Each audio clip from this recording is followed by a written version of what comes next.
Bringing both of us on early tonight. Hello, world. How is everybody doing? We are back. It is another week. Can't believe these time just keeps going by, flying by. Tomorrow is the first day of spring. Happy St. Joseph's Day to everyone out there all of our Italian brothers and sisters. St. Joseph's Day is today. So just went and picked up some pastries myself. Got my nice little cannoli cream pastry for St. Joseph's. So it's the one thing it's the only thing I actually know about it. So, but yeah, happy St. Joseph's Day out there to everyone. I was unaware that there was St. Joseph's Day, but go on. Yeah, it's 2 days after St. Patrick's is on Monday, obviously the 17th, and then St. Joseph's is on the 19th. But yeah, happy belated St. Pat's to all of our Irish friends and family and everyone who celebrates, because as everybody knows, everyone is Irish on St. Patrick's Day. Doesn't matter. Does not matter what your actual nationality is. As you can see, we are still minus Joe. I think he might have quit the show. I don't know. Big cuff. I think he might have decided that he does not want to be on the show. No, I'm only kidding. Last week was family. This week is work. We both get it. We both understand. So Joe, when you he said he might hop on later, like I did. I did a little pop in a couple weeks ago. He said he might pop in if he has a little time. So hopefully we see him. And if not, we'll see you soon, brother. We'll see you soon. Absolutely. So tonight is the Knicks do play tonight. They actually play at 8:00, which is kind of early because they're playing in San Antonio. Yeah. So normally I feel like those games start at 7, but apparently they're going at, I think it's 2 hours. So they're going at 6 o'clock Midwest time. So we're going at 8. They're going at 8. The game is at 8. I'm not gonna lie, kind of loses some of the allure without Wemby being on the court. But those teams are always well prepared. They're always, well coached. Mm-hmm. So should be a good game, as we don't have Brunson either. So maybe that evens the playing field. It shouldn't. We have more than them, but we will see how that goes. So we'll be on for about an hour and try and cut off at that time so everybody can get and watch the game and not miss any of it. Because of course, if the game's on and we're on, you're going to continue to watch us, right? Like that's what should be happening. So let's start there. I just mentioned Brunson is out. So let's start there. There, Shams Charania recently, I think it was actually on Monday, he actually reported that the word is now Brunson might not be back for the entire regular season. Rest of the regular season, he might not be back to the playoffs. Which I don't think either of us are surprised. We always say when the Knicks say 2 weeks, it's like more like 2 months. So, so Ty, what do you think though? With the last essentially it's about the last month of the season now. You got about 4 weeks left, regular season. What do you think? Can the team still stay afloat? I think they can. I think this is a good litmus test for the Knicks in its entirety. We all know what Brunson can do. There's no more shock factors other than the fact that sometimes we're shocked that he's on our team. We always discuss that. We can't believe he's actually a Knick. We know what his show-up ability is, that, comes crunch time, this dude is money. We never feel like we're out of a game with Brunson. I think this is just the great thing about what kind of player he is and the impact he's had on this city, this franchise, and just in basketball in general. So we know what his calling card is. We know what he brings to the table. The biggest question mark has been the rest of the team. What we're looking at now is a team that's starting to find a little bit of an identity, I believe. I don't know if it's a schizophrenic identity. I mean, that's still up for grabs with that. However, we are starting to see some things manifest itself. Karl Anthony Towns in the last game, I didn't watch the full game. I kind of caught a little bit of the end of it, but looking at his shot chart, he had a magnificent whole game. He scored from all different parts on the floor. Wasn't all the 3-point launching or what we've seen him kind of settle because we know that there was issues with the knee. So we're starting to see maybe that kind of correct itself. Maybe he's feeling a little bit more healthier. And he's the featured scorer. I think this is extremely important that the Knicks actually build around somebody other than Brunson. I think this is the one thing that can give them absolutely an identity, less of an identity crisis and more of a, we have options on what we can do. We can go somewhere else. So we see Bridges coming into his own. He's looking fabulous over the last 5 games. The numbers are showing it, hence my name this week. The Brooklyn Bridge, we're getting that version of McCall, or at least some version of what we thought we were going to get from him when he came here. So the way it looks, the schedule is kind of friendly for us. It's really the Knicks putting destiny in their own hands. I think they have to play Boston one more time. How engaged Boston will be during that game is questionable, but you're going to start seeing more of the San Antonio type games. So I would think it would be extremely disappointing if they did not stay afloat and stay in the 3rd spot, being that the schedule has softened up a little bit and they're coming around. They got Mitch back. All the things pretty much that the Knicks believed that they needed in order to be extremely competitive come postseason. Outside of Brunson, they have it back. So maybe we're getting a little bit more of a defensive identity as well. So I only think that there's a couple teams that the Knicks, which they proved couldn't beat, which was Cleveland, Boston, OKC. Everybody after that, the Knicks have been able to beat or been in those games. If they're not, then that falls on who they are as a team, because I don't think there's a more talented team in the NBA than the Knicks. It's just whether or not they come out and execute in a very efficient manner or something that makes damn sense for once.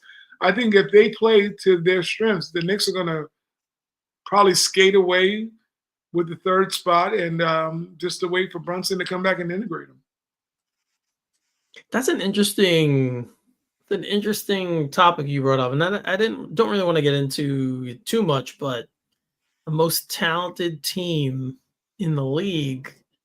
I personally don't think it's the Knicks. As a Knicks fan, I'm just going to be honest. I don't think they are the most talented team, but that's an interesting question that you brought up. I do think, and statistics showed that when everyone was healthy, they had, I think, the best offensive starting 5, right? Weren't they number 1 in offensive efficiency and all that stuff? Mm-hmm. So,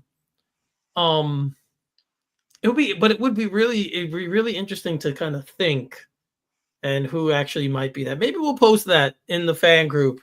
Yeah. On the Facebook fan group. Maybe we'll post that up there to have got people chime in and see what they think. Who's the most talented team in the NBA? Mm-hmm. But I mean, I agree with you. I think they have enough to kind of stay where they are. Mm-hmm. I don't think they're gonna fall down too much. Standings wise, I don't even know how feasible it is because I mean they're 5 games up on the Pacers in the Eastern Conference, who, by the way, have been playing fantastic basketball. They've really started to play really, really well. Mm-hmm. But they're 5 games up, and to lose 5 games at this point in the season might be really tough. So they probably will stay in that 3rd seed. And I'm not so sure how happy I am about that when you realize right now they'd have to play the Pistons, and Pistons. Yeah, I do not want to play them. And it's funny because I remember early in the season, it might have been the 2nd or 3rd game. Yeah. I kept asking, like, why are they so bad? They have so much talent. Why? Yep, exactly. They heard you. Well, yeah. Well, I was right because that talent is now starting to show itself. Bigger steps. And yeah, man, Cade Cunningham is one of the best players in the league. I don't think it's debatable anymore. Yeah, one of the top players in the NBA. They have a really well-rounded team. Yep. Nice mix of youth and vets on that squad. Mm-hmm. So toughness. Yeah, they have a toughness about it. Yep. Isaiah. Yeah, they have obviously Isaiah Stewart's the name we all attribute to the toughness, but It's They have true. guys who have guys who have been around. I mean, we all thought the Tobias Harris thing was kind of like, whatever. Mhm. Um, but no, like he's a veteran. He's added a presence to that team. So Yep. um they're up and coming. They added Schroeder as well. Like they have guys now who have Yes. veterans who have been through it and they can lean on. So that would be, I don't want to get too into it now, but if the postseason started today, that's who they would be playing. And Mhm. I honestly do not, I really don't want that matchup. Um, It's a bad matchup. so yeah, I agree. And Milwaukee might be the other team. And I don't think when the way they're playing, I don't think that would be a good matchup either. Um, but we have time to discuss that. We have time to get into all that. Uh, all right. So you kept talking about, and you're the one who posed this question, like how good could the Knicks really be if they're kind of waiting? They were waiting for a guy who's a role player in Mitch Robinson, and well, um, I don't know if it's that fact that Mitch is back and that Brunson, who historically is not a good defensive player, is not playing right now, and they're getting more from McBride on defense, but Mhm. they've been fantastic defensively since Mitch has returned. Mhm. And with Deuce McBride into the starting lineup. Um, so it's a cool thing to watch because from one perspective, you're like, oh, it sucks to miss Brunson. But for the Mhm. other perspective, you're saying, okay, now we see a unit and a team that could play another way, right? They're a little more versatile. So what do you attribute it more to? Mitch's return or the fact that McBride is in the starting lineup at point guard? I think it's Mitch. I think it's always been Mitch. Shout out to Deuce McBride. I love Deuce. I think most Knick fans, that's their favorite person, one of their favorite players. Um, the thing that Mitch has allowed is the question marks that we've had for a long time. I know, shout out to Big Cuff. We talk about the Dobermans all the time. The Dobermans being OG Anunoby and Mikal Bridges. We were like, this was the vision that you would have these two Dobermans on the wings and you would have this vicious, defense that you're like, okay, they're going to press some guys and cause nightmare and havoc. Um, with Karl Anthony Towns, it wasn't happening. Shout out to Cat. We know what Cat brings offensively to the table. He's a whole lion on offense and he's a little kitty cat on defense. It is what it is. I don't think nobody ever mistaken him to be Dennis Rodman, or Ben Wallace. We know he's not that kind of center. But what we are seeing now is the thing that you and I have talked about a little bit off camera about, the Knicks got to find some sort of advantage they have against these elite teams. And the advantage is having 2 7-footers in a lineup, no matter what team it is going to create some advantage. And I think what it also has allowed to happen is that those Dobermans now can roam the yard. I mean, we're seeing them say, no, this is the yard I'm going to go. You definitely see it with OG. McCall's defense has kind of coincided with his offense. That picked up. His defense has gotten better. Some players are like that. They got to score. And also then they get the fervor to want to play defense at a stronger level. OG Anunoby has been, I mean, goodness gracious, if he played like this all year, he'd be Defensive Player of the Year, I believe, because he's just a menace on the perimeter and blocking shots. I mean, poor Tyler Hero.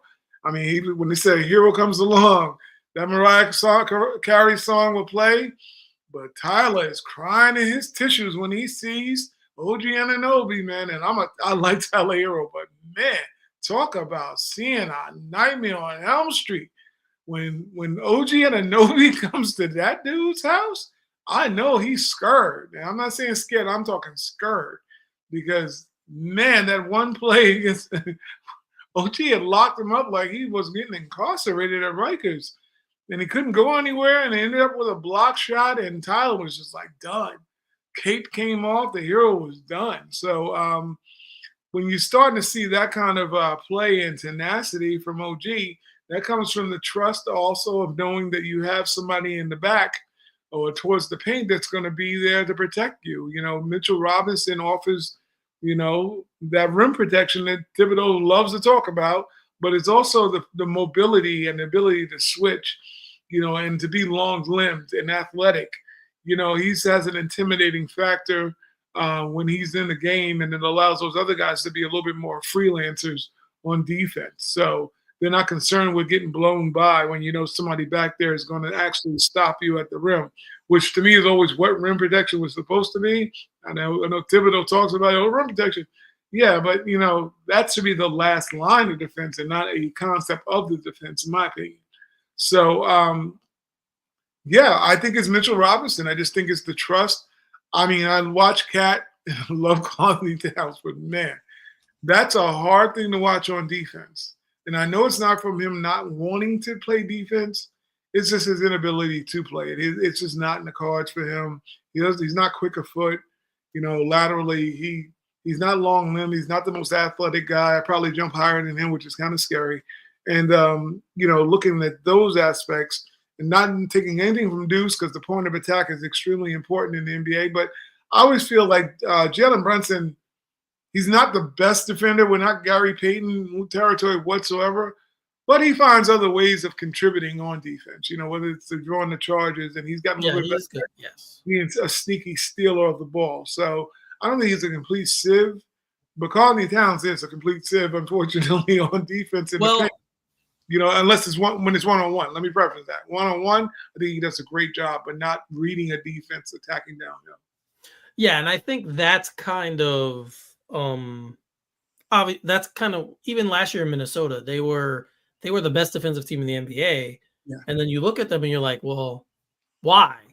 Yeah. Right? Like Towns is, as we know, he's not a great defensive player, but in that kind of a structure, you can hide him a little bit. Yep. And then it allows him to do the things that he does do well on defense. And I think we're starting to see that with Mitch playing, right? Like we're starting to see he doesn't have to worry about being the lone protector of the paint. He can do a little bit of other things and on defense where he is better at, and it kind of complements. So he could be a part of a good unit. Yeah, exactly. Yeah, but if he's asked to be the main defensive center, that's really not what his thing is. So it has been interesting to watch. And it does look like a different team. I will say that. It does look like, they're winning games low scoring now all of a sudden. Whereas the beginning of the season, when the team was just all offense all the time, they were winning games scoring a lot of points. So, and that's to be understood right now. Brunson is one of the best, most efficient offensive players in the league. So when he's not in the lineup, of course you're going to lose some of that. That just goes without saying. But like I said, it is cool to see that this team can win another way now. So it's encouraging as well as we head into the playoffs, because if they do wind up playing, whoever they wind up playing, that team has to be thinking, well, they're good offensively, but they're also good. They could also be good defensively, and we got to kind of prepare for both.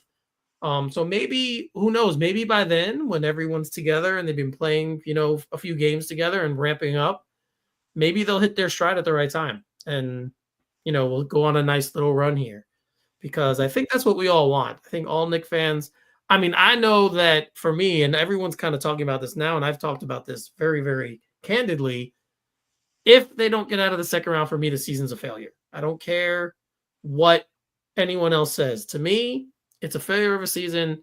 There needs to be a change up top if that happens. Mm-hmm. I'm not hiding from that. I've said it forever. So that's, and we've kind of been together on that. Mm-hmm. We're through with these. Oh, they had a nice season, a nice run. We've had a couple of those now. We want the next step. We want to see this team take the next step. So part of the success of the Knicks has been obviously Josh Hart. And and we're starting to see, I've brought it up in the past, but without Brunson on the team, I think these things are starting to come out, be a little more glaring about just what his limitations are. Yeah. Now, obviously, I say this coming off, he had a triple-double the other night. Fantastic game. Congratulations. We all know what he's capable of. But I think without Brunson, I think not only does the coach trust him too much to be kind of the facilitator of the offense and to be the main ball handler and all of that, but I think Hart also takes it upon himself to try and do more than maybe he actually can.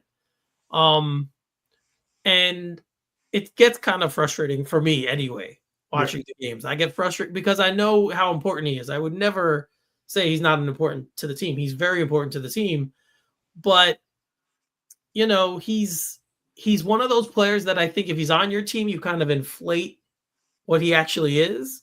And Hmm. then if he's not on your team, you're kind of like, what's the big deal with Josh Hart? Like Yeah. he's Yeah. kind of like that kind of thing. Mhm. Um, so what have you noticed anything since have you like kind of with me on that since Brunson's been out? Yeah, I'm going to tell you the one thing that's been bothering me so much is those damn passes. Lord have mercy. God help us all. Jesus, take the wheel on Josh Hart's passes because there's just been some passes.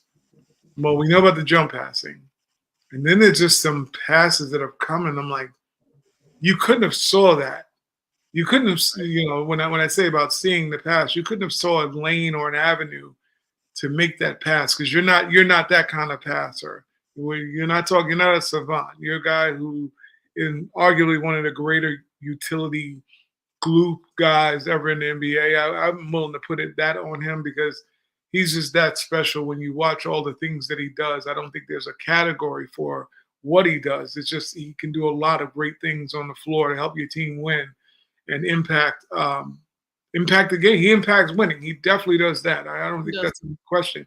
But in the same breath of him impacting winning, he can impact losing.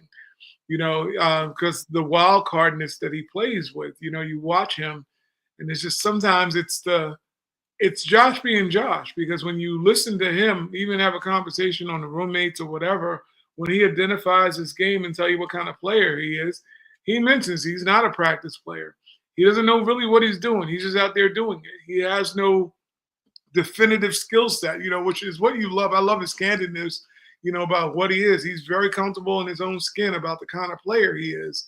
And I think we love him for that. I think Oh, we do. Sure. there's a lot of things to love about Josh Hart, and similar to Brunson. Like, there's a lot of things to love about those guys. I guess that's why they're Sure. fan favorites because you watch them, you see the effort, they're about winning. You never question that. With Brunson, sometimes we're like, you're passing, pass the ball. The deferring of the ball is something we argue about with Brunson a little bit, and with Josh, it's more so. Sometimes it's like shoot the ball. You're like you're open. You need to shoot that, even if you don't make it. Make them honor your jump shot, or don't jump and pass the ball, or there's no way you saw that pass. And I know it's all effort play and wanting to win, probably wanting to make the right plays also. But it's like sometimes you want to like calm your brakes down. You probably had a couple of those Mikes and Ikes in the back, and your sugar levels up high, and and we love that about you. But in the same sense, it reminds me a little bit of Manu Ginobili. You love watching Manu play, but there was going to be that one pass. You're like, maybe that pass wasn't the right one right now. That's not the best pass. And you're starting to see, to Thibodeau's fault, a guy that he loves and identifies with is Josh Hart. And for a lot of the things that Thibodeau's about, the hard work, the griminess, the Sure. grittiness, do it all at all costs, whatever it takes to win. I mean, he's the poster child for that. And because of that, Thibodeau gives him too much responsibility because he trusts that his work ethic is there. But, basketball is not about being outworked all the time. There's a mental game that goes along with it also. The great ones understand the mental part of it, the mental aspect, the not making the mistake aspect, cutting down. I mean, Thibodeau talks about it, cutting down on turnovers, hold the ball, value the ball. He says that in a sense of not allowing another team to go, but part of also holding on to the ball is make sure you're making an efficient play on offense. We know he don't concentrate on the offensive end enough to even think that hard about the offense, but it's a glaring thing that when you watch Josh Hart now and become the decision maker for the Knicks, I'm not quite sure I'm ever going to be comfortable with him controlling a whole entire game or being the reason we win or lose a game. I just think that's a little bit above his pay grade as a player. Like I said, not knocking anything about him, but we know that there's a little bit of a mental hiccup when it comes to him being able to be the smartest guy in the room on the floor. I don't trust that about him because we've seen the mistakes happen. Instinctively, I think if he's the guy that you say, we don't know what's going to happen, we have no idea how this is going to end, I'd want Josh Hart in the game.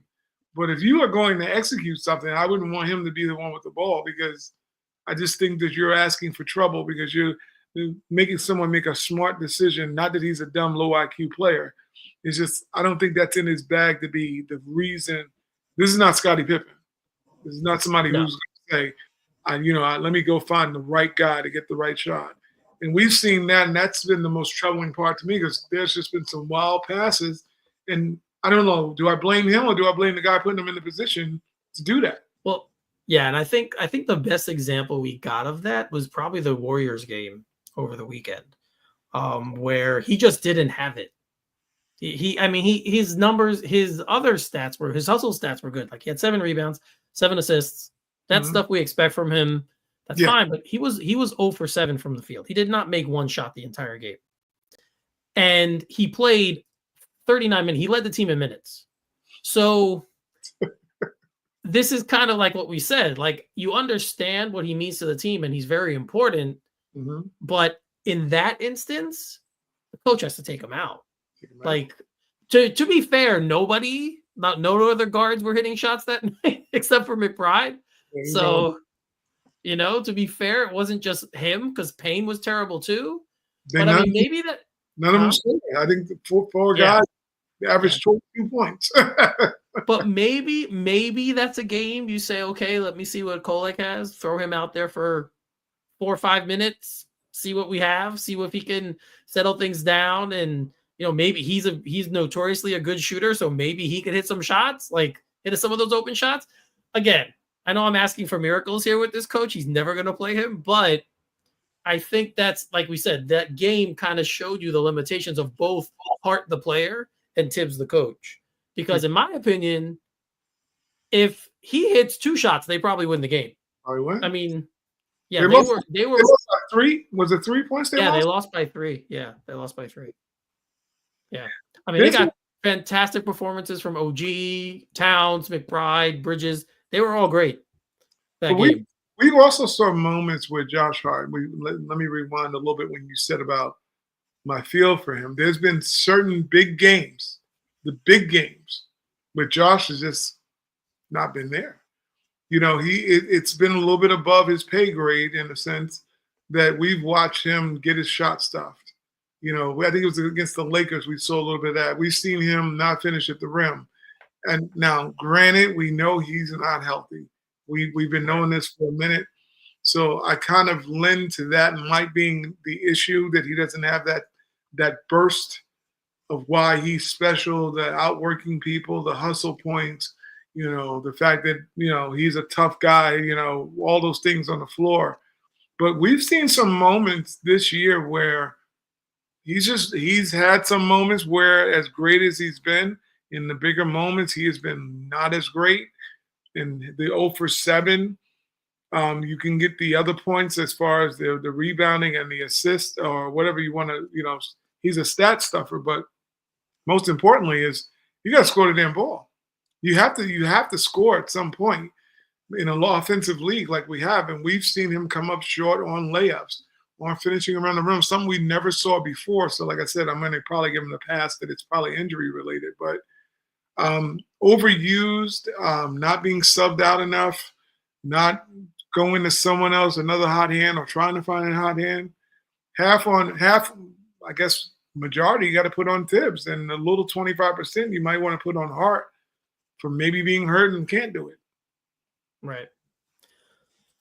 So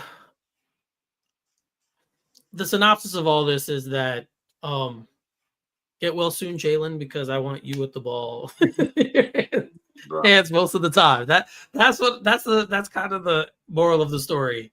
Let's get Jalen back so that we don't have to worry about this. But yeah, and it's not a knock on him. I'm not knocking Josh Hart. I love what he brings to the team. You love him, but I just feel like when you have a player like him who's hard-headed, and then you have a coach like Tibbs who's also hard-headed and loves him, it kind of compounds the problem. And yeah, they had a little bit of a spat themselves on the sideline, which is healthy. I mean, that's fine. People are like, oh my God. I'm like, that happens. It's sports. It happens. Guys are passionate. It happens. So last week I did a segment called This, as you see on the screen. And now I'm going to do part 2 of this segment because there's been more of There's been more I like to call ass hattery being said by people out there in this space. So I'm going to continue. And the first guy is the returning champion, of course, with Draymond Green. I have to start there. Once again, kind of doubling down on his idiocy after the game against the Knicks, talking once again about Towns, and saying things like, "Oh, he had a good game, and I'm glad he showed up," and things like that. Like, really, dude? Honestly, he had a fantastic game. He had 29 points, 12 rebounds, and a lot of that was on you. Big time. Right? And you had 9 points. Yes, you had that nice little drive at the end where you did the little fake handoff and drive. Yeah, congratulations. We're happy for you. But, I mean, when you think about that whole situation and what came out about why Towns was out, and then for this idiot to just double down on the situation and keep talking and not really apologize, not really say, I was wrong, I didn't know what was going on. I mean, shut the up to you. Mm-hmm, mm-hmm. Connected to that as well, I want to talk to Matt Barnes because he talks a lot of crap on his pod, and he was talking about this situation as well. And he went on to say that Cat is not really a dog. And I'm like, okay, yeah. I admit there was a time where I would probably agree with that. I probably would have said, you know what? Yeah, he can be kind of passive. But over the last few years, that has not been the case. Yeah. And I mean, as far as back as 5 years ago, I remember him going blow to blow with Joel Embiid. I remember that skirmish they had. Mm-hmm. And despite what you think of Embiid, we know he's a dirty player. He's a big dude. Like, that is a big guy. So if you were the quote unquote timid or shy or scared, you're not gonna take that on. You're gonna back away and do whatever. To compound that as well, after what happened on Saturday at the game, a lot of the Knicks players were dabbing up Draymond and were kind of like, hey, whatever, cool. PJ Tucker being the one that stood out to me the most because he's supposed to be now their enforcer. So he did, and Towns was visibly pissed. Like, he didn't shake anyone's hand. He walked right off the court. And I mean, I'm looking at it from this point of view now. What must be going through his head when every guy on the team knows exactly what happened, why he missed those games, the situation that was going on.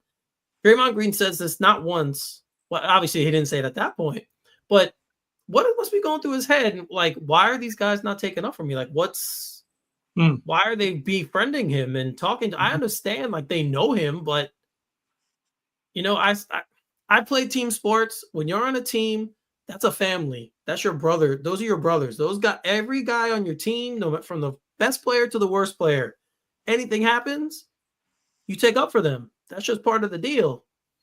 So Matt Barnes, like I said his little thing about Cat not being a dog. And I mean, shut up, dude. You were the biggest waste. That part, you were a fine player. No, I will say you were an okay player. You had your role and you kind of played it well. But dude, you were never the level of that guy as a player. Certain guys need to stay in their lane. I understand they get paid to talk about them. But as a former player, in my opinion, when you knew everything that went on in that situation, shut up. Just shut up. Stop talking. Like, I'm through with it. So just had to do my little rant on that one. You're welcome to comment on anything I said if you want. Well, you brought up one thing that I wanted. Funny enough, I wanted to touch on this one again, which is really good. So we're simpatical. We're right there. The one thing that I agree with everything you said. Definitely everything you said. The one thing I want to answer, which was the perplexing thing to me, when you said, why didn't the teammates stand up for Karl Anthony Towns, which is the one thing that really pissed me off the most about the whole situation. Twice they could have handled it by speaking on his behalf. When hearing and learning about it, the Knicks could have spoke up then. Even if the franchise could have spoke up then. So I think a player should have spoke up on behalf of Karl Anthony Towns. He's in your locker. When hearing that garbage being spewed from that trash can, called Draymond Green. You should have at least, as a captain or as a second seat person, whoever it was, someone in that locker room should say, you know what, he's out of pocket for saying that about Carl, and we don't like it. I think if it was another team, like if you had a Russell Westbrook in there in that locker room, and somebody put a mic in front of his face, I'm more than sure that would be a very short-lived interview where a lot of bleeps would have came out, um, simply because of who they are. They look at that's like if you went and said something about Jokic right now, I'm more than sure you got to put a restraining order against Russell Westbrook. He's just a loyal dude. He's loyal to the guys in his locker room. That's who he is. Hate him, love him, don't like him, whatever. That dude rides for his teammates. That's who he is. That's why most people love him when they play with him, because of that about him. He's going to go to war with you. That was Kobe Bryant, rest in peace. They're going to go to war with you. They're not taking those kind of comments. I think even that Jason Brown would have, Jaylen Brown, he would have said something from a Celtics standpoint, saying, hey, you know what? That's not appropriate. Mind your own business. Don't worry about what's going on in the Knicks locker room. It could have been as simple as that, saying that kind of statement. Stop, talking about stuff you don't know about. Keep your nose out of our business. This is Knicks business. Marcus Smart would have been another one. I shared you guys with in the thread about his little, fluff up with the player on the court over saying that he had a soft foul or whatever it was. Certain dudes you can't chirp to. I mentioned Kenyon Martin last week. Was one of those dudes you couldn't chirp to. They're gonna be like, mind your business, or I'm gonna slap the hell out of you when I see you. Don't run up in my face. We get back to why the teammates didn't say anything, or they decided that it was better to do kumbaya after the game and dap him up. For me, if I'm Karl Anthony Towns, and I'm out, that's the same thing if we're in this podcast right now. Me, you, and Joe are in here, and some clown gets on here, not that I would care if they got on here, and started mouthing off. If I'm the only one corresponding and you guys weren't chirping, I'm like, well, we don't have a podcast. I must have a podcast.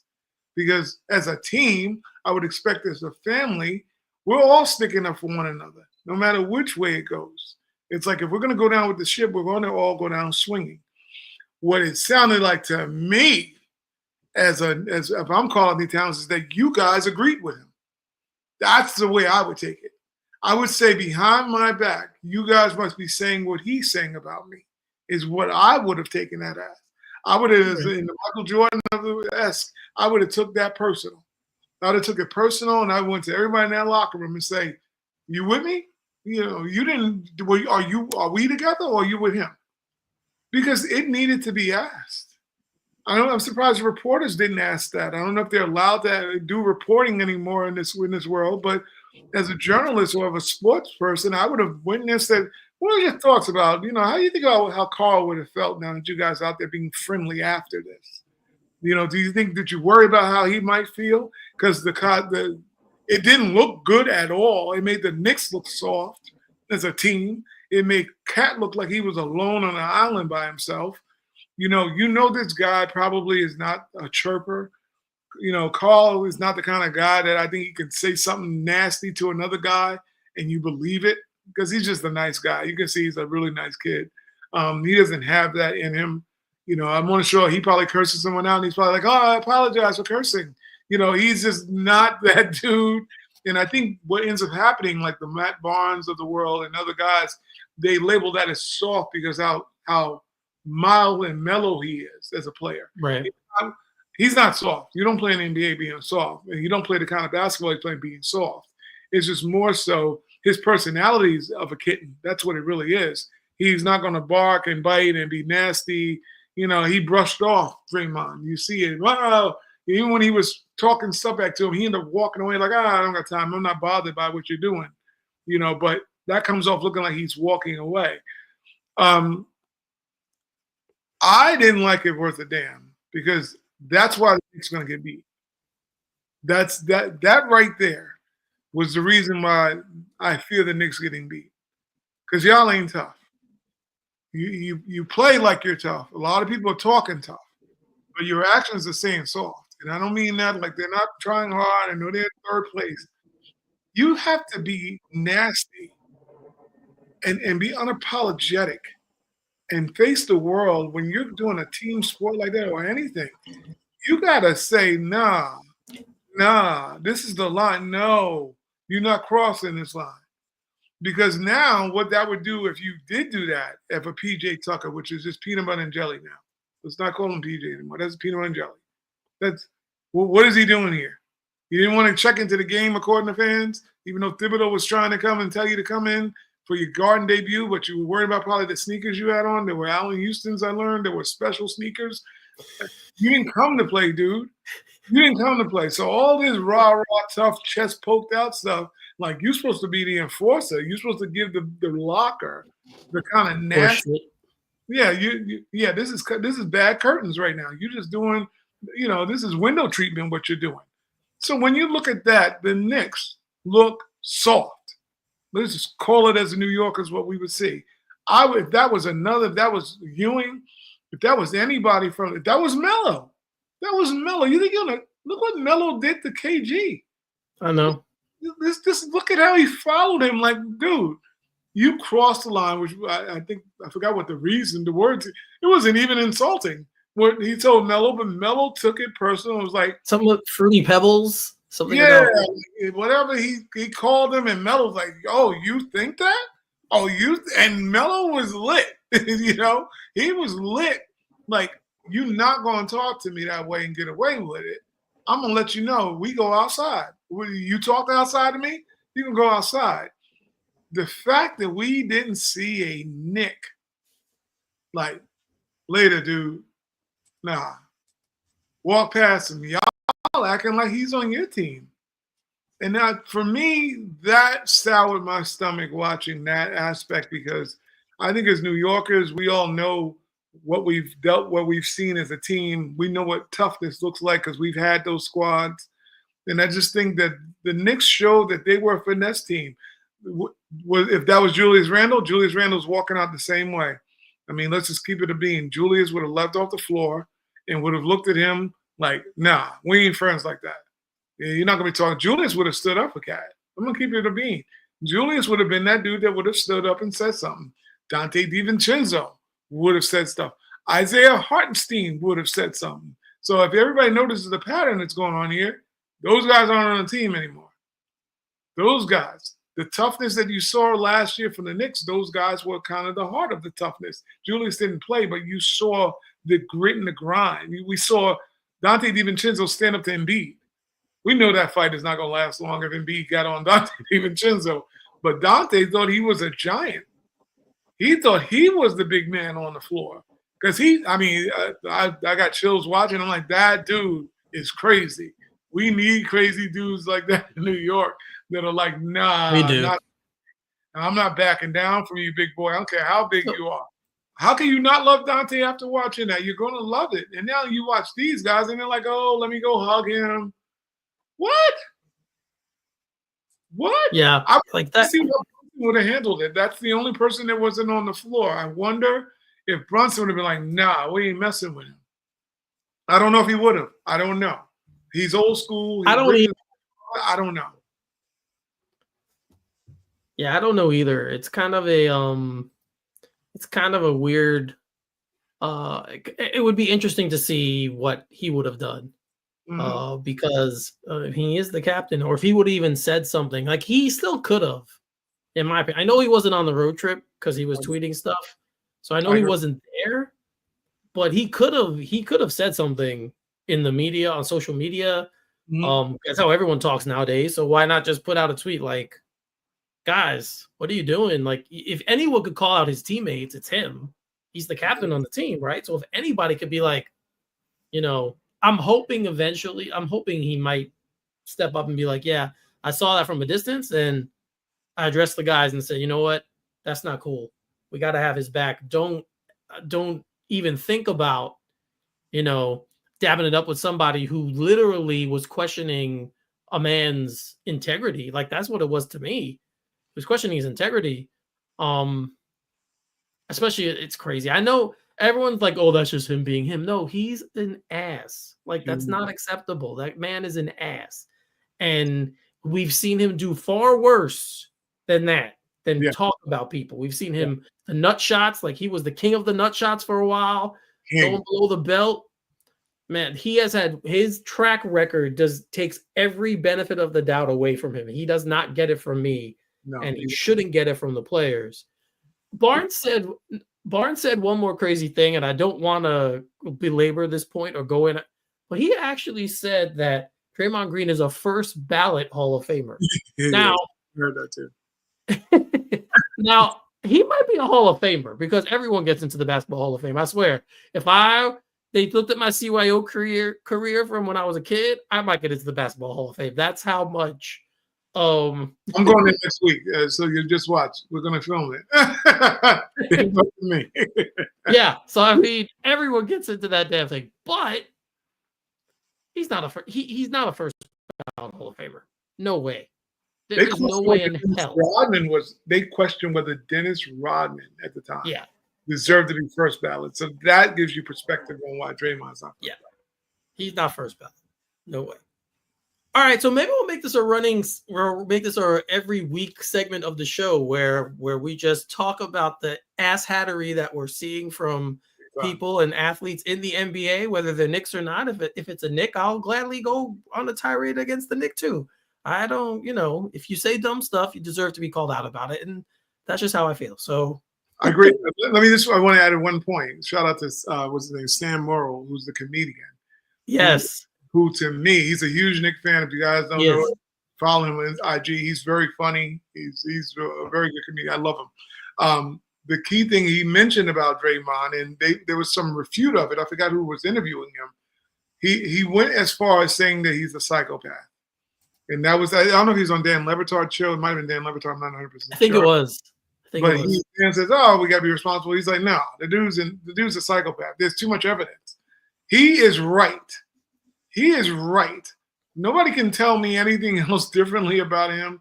This dude, I always say, they'll say, "Don't put that wet fork into a socket." And he's like, "Nah, I'm putting it right up in there." And then I'm gonna go. What he did, what the perfect example he gave was how he strangled Rudy Gobert, probably because he didn't win Defensive Player of the Year.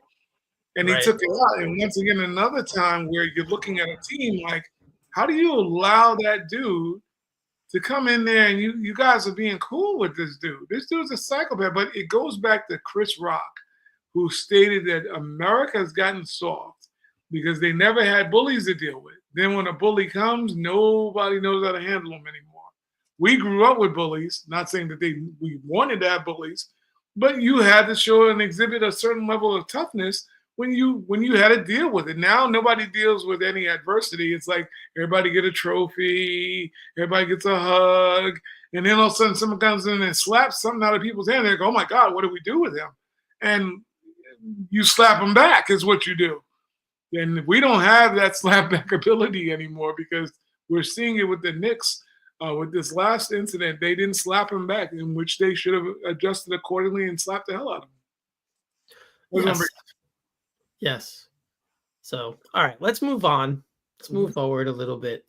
So, we have the rise of the Phoenix. And of course, I'm actually talking about Mikal Bridges, who, as we all know, started his career with the Phoenix Suns. And we're starting to see a little bit more of that player combined with what he did in Brooklyn. Like, we're starting to see a little bit more of the offensive minded version of Mikal Bridges. And I've been hard on him. I'll be the first to admit I've been hard on him this year. I still think what they gave up for him is a lot. I'm never gonna not think that. If they win a title, all's forgiven. I don't care. But until that happens, I'm gonna call a spade a spade. I think it was a lot to give up for a player of his magnitude. But having said all that, it's weird what losing a star does sometimes. And things that I don't want to say exposes, but kind of just brings to the forefront. Because this is the player he was, like we saw in Brooklyn. Like, this is the guy that we saw there. More offensive minded, taking good shots. Like, he takes really good shots, I think. Seems comfortable with it now. Like, I feel like he feels like he's not stepping on anyone's toes anymore. He has a little bit more freedom to play his game. My question is, will it continue when Brunson comes back? That's my question. Mm-hmm. And what do you think? What do you think about that? I think that when you're looking at this team, there's a lot of pressure to me. A lot of focal point, I should say, should be on two people. One is Tom Thibodeau, and the second one, I'm going to say second, is your best player. And I know Carl. I think Carl's the most talented, Nick, but Brunson's the best player. I'm just going to say that as far as what he's delivered for the Knicks over the last every year that he's been here. He's delivered. He's their superstar, our superstar, I should say. You know, Carl's coming in, arguably probably the most talented offensive player we've ever had in a Knick uniform. You can argue that. But the alpha is Jalen Brunson. When you look at the pecking order, in fact, Carl calls him Cap, and he defers to him. So if a star comes in that's maybe equal or better than you and he defers, you're starting. I'm going to give you the superstardom treatment. There's a lot of pressure on Jalen Brunson because what you're seeing now is you're seeing a Mikal Bridges that looks like the guy that you gave up all the picks for and the guy that you need to play like that in order to win anything special. You need this version of that guy to play this way all the time moving forward, especially when you get in a dogfight in the middle of the playoffs or first round of the playoffs, whatever. You're not going nowhere if Mikal Bridges is not being this player. I don't care how great Cat is. I don't care how great Brunson is. You need a third dog, a third guy that people are like, damn, we got to leave him open. We're going to get murdered if he's the one that we are leaving because now you got to pick your poison. If the guy we're seeing now who's averaging like 20-something points, knocking the lights out from downtown, shooting a high percentage in the mid-range, if that guy is your third guy, if your third guy is giving you 24 points on great efficiency, somebody's in trouble on the other end that's trying to defend that. Brunson's job is a job of most superstars in this league. It's not because you can't get your shot. Michael Jordan played in a triangle offense, not because Michael couldn't score. It was like, you got to let everybody else score. You got to figure out how to get everybody else involved because I can always get my shot. I can always become special when it's time to become special. What you have to do is find someone you can go to that may not be as special as you are, may not be as wide as you are to score. And you got to say, well, look, we're going to need you. We're going to need you. There's a time, big Magic Johnson fan, I always tell people my favorite basketball is Magic Johnson. I'll never forget when Vlade Divac came to the Lakers. And Vlade couldn't speak. He learned to speak from the Flintstones English. That's how he learned how to speak English. But he was a very passive player. Magic Johnson, the one thing he always would do, he made a point of feeding Vlade constantly. He's like, you can try all you want. I'm going to keep coming to you because I'm going to need you down the line. That's the same thing we're asking for Jalen Brunson as he sits back in his recliner trying to heal up. You have to look at the landscape now and say, damn, Mikal is eating. He's a capable player. Why wasn't he capable before? What prevented this version of that guy existing on our team? When you look at it like that from that perspective, he has to look at the man in the mirror like he's Michael Jackson and say, I'm talking to the man in the mirror. What do I need to do differently? Because we know Carl is special. We know, but we're watching how he's scoring also. He's in the paint a little bit more. You know, he's not trying to rev up from the three-point line. You know, he's mixing up his bag a lot more, which is the best version of Karl-Anthony Towns.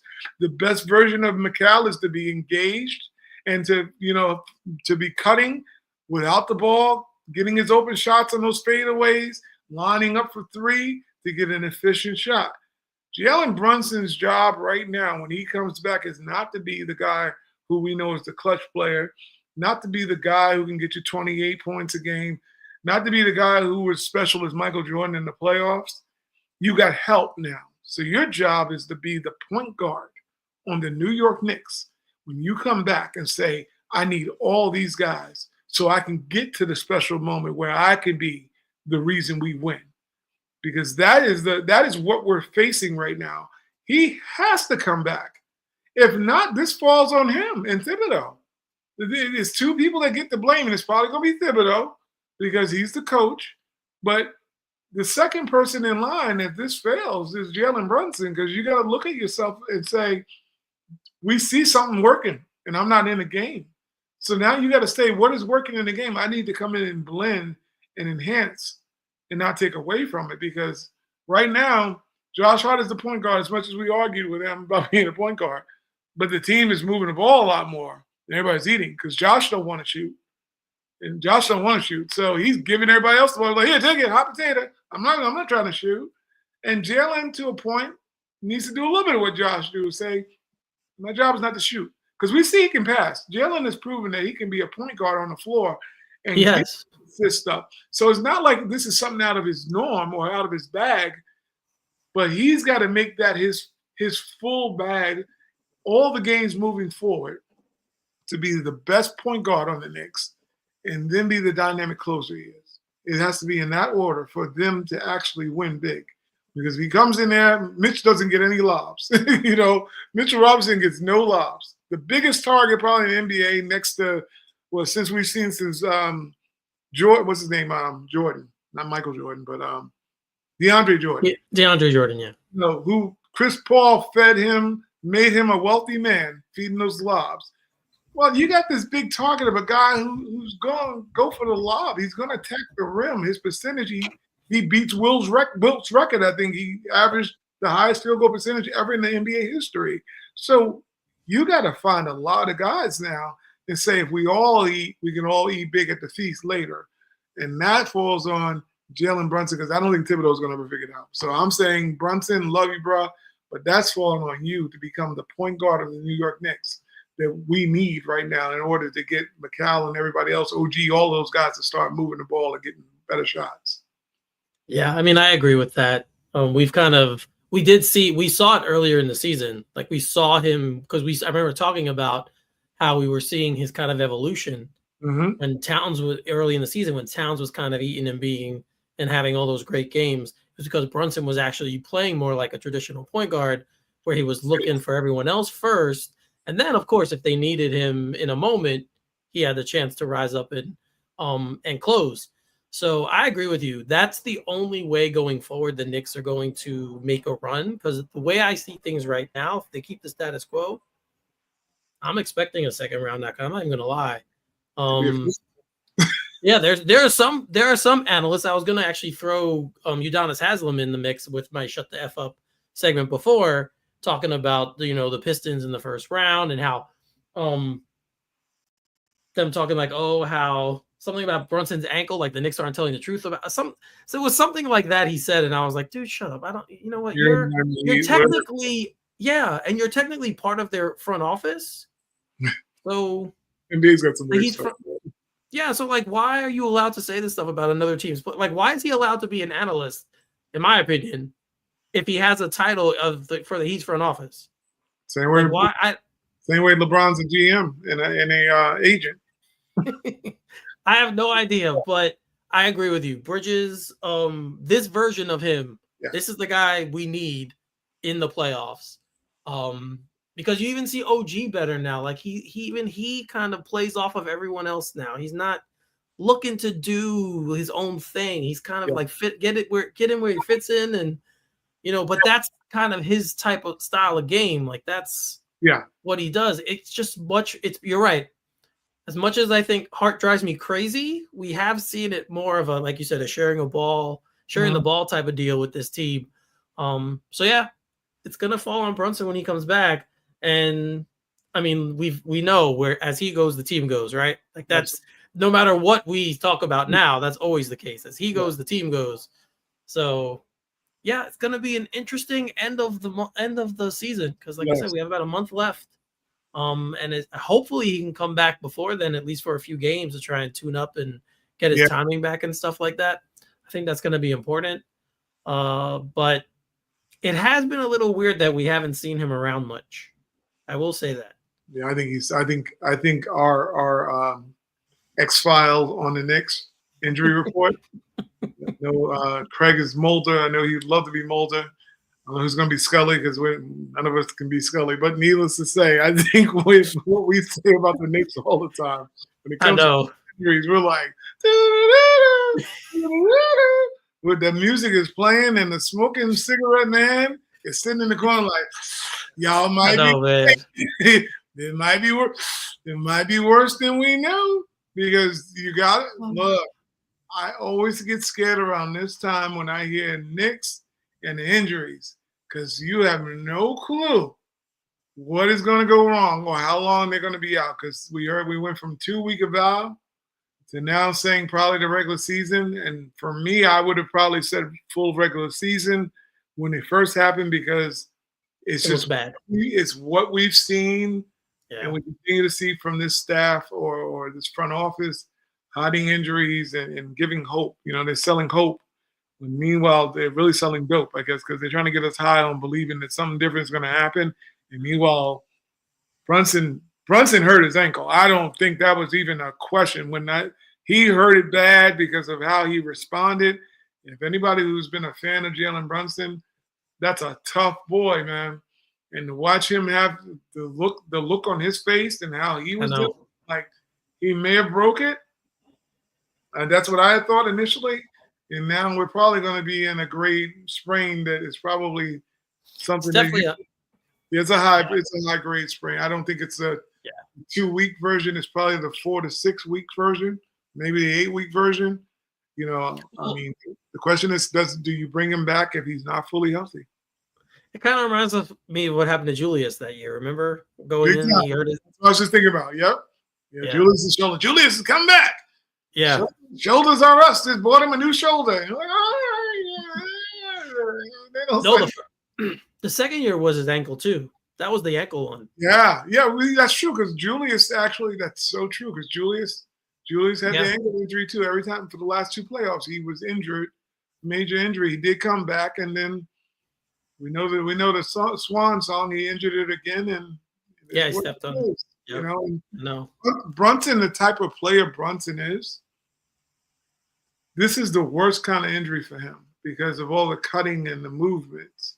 Yeah. He does. He's all about his footwork. So now you're asking a guy who probably torques his body and twists his ankles and how he gets his shot off. You know, I think it's a foregone conclusion. He's like, oh, well, he's going to be back.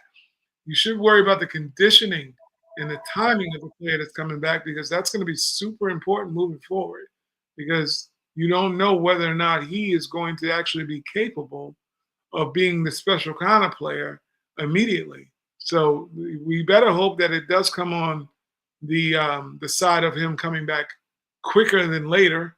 Hopefully, he is showing that he's healthy and healed enough to bring him back into the fold quicker, so the team can get acclimated. We're still dealing with chemistry issues, even with Brunson being in the game. So now you got to get a little bit of more continuity. You know, in the words of Clyde, continuity and spontaneity in the lineup. You know, you're getting guys moving around and playing a good version of basketball. Now you're going to try to inject another guy who's an ISO heavy player back into this mix, coming off injury. So now you got to get him sharp and then get him acclimated. You know, it's just been shout out to Tom Thibodeau with that playing for 40 games mentality. Because you know what? Oh, We are a team that's now building chemistry that should have been built over time by including a lot of other players to see what you had on the squad and then figuring out your lineup for the playoffs. And now we're kind of forced to kind of expedite the process because you have a short window with a player coming in and then the injuries occur, especially like a guy like Huck Porty could have been in the lineup, giving us some of those minutes that Mitch is trying to give us now. You had a couple things you could have done, but you know, it is what it is. Can't cry over spilled milk, but hopefully Brunson is back sooner than later so he can get some games under his belt with the squad. yeah. I've given up on him playing the young guys. I don't even expect it anymore. I mean, in all the time Brunson's been back, Kolix, I think, played like 4 minutes or something like it. Some stupid all the time Brunson's been out. Yeah. And it's been meaningless minutes, just parts of the game, like, you know, blowout games he's gotten in. He hasn't even tried to play him any meaningful minutes. So But he'll play campaign though. Yeah, Lord, no he matter loves how bad he is, he will play campaign. listen, he loves him. I've always been a person, if you thought winning at all costs is what your mantra is, he can't believe that because he only plays guys he wants to play. I would play anybody to win. I'd play Rick Brunson if I thought he could help us win. It's like you keep bringing in like campaign, he's throwing that slingshot and it's not working. And I you're like, know. you got an efficient point guard who mirrors his game after you're a starter. That's the key thing. When you think about Kolek, I don't even know if it's a different in hue color because Brunson is light bright also. So they might be related. So you have vanilla on vanilla versions of the point guard. You got the prototype and you got the replication in Kolek who patterns his game after Jalen Brunson. Why would you not? But except he's a passing version of Jalen Brunson. He's not wide scorer. When you're in a system and the main cog of your system has a duplicate on the bench, don't you think that you would be kind of like, molding him to come into the game to kind of give what you don't lose much? What are you going to tell me? They're not playing him because he don't play defense? No, that's Brunson. Brunson don't play defense. Well, yeah, that's always been my argument, especially earlier in the year when they were, like I said before, they really weren't a good defensive team. Why don't you just play him there and see if you can even maximize your offense even more with a player who's historically been a very efficient player? He was a very efficient college player. I don't know. Like that's a whole other show. I honestly could do a whole show on just there was an argument on Twitter about it before, and I got involved in that, and I had to stop because I'm like, I can't with these people anymore. It's just something that gets me going. Because like we've talked about all year, they don't really have the deep bench. So you play the young guys. That's what you have available to you. You play them, see what they could do. That's it. It's very simple. Anyway, as you can see on the bottom of the screen, guys, I put there the game actually is about to tip off, I believe, but Mitch Robinson is active tonight. So he will be playing against the Spurs. And apparently Thibodeau said, we'll worry about tomorrow because he's not supposed to play back-to-back games, and they have a back-to-back game. So apparently Mitch might play tonight and not tomorrow. So we'll see how it goes. But that is the update from the Knicks and Madison Square Garden. So we're gonna get out of here. So we can both go watch the game. Let you guys go watch the game. Of course, we want to thank you as always for taking the last hour to spend some time with us talking about the New York Knicks. We would not be here without you guys. So thank you. As always, check us out on the New York Knicks All Knicked Up fan page on Facebook. There's also a show page, and also if you want to follow the Twitter account. You're right there in my I thought you said something. No. If you want to follow the Twitter account, you see it right there at all_Knicked_up. And then of course my personal account at finally 33, but it's spelled finale 33. Check us out over there. And Ty's, of course, he is the Genius Scribble. That is his name as well. So if you want to get at him on X, Twitter, whatever you call it, get at him over there. So for Ty, I'm Eric. You are watching All Knicked Up, and we will see you next time.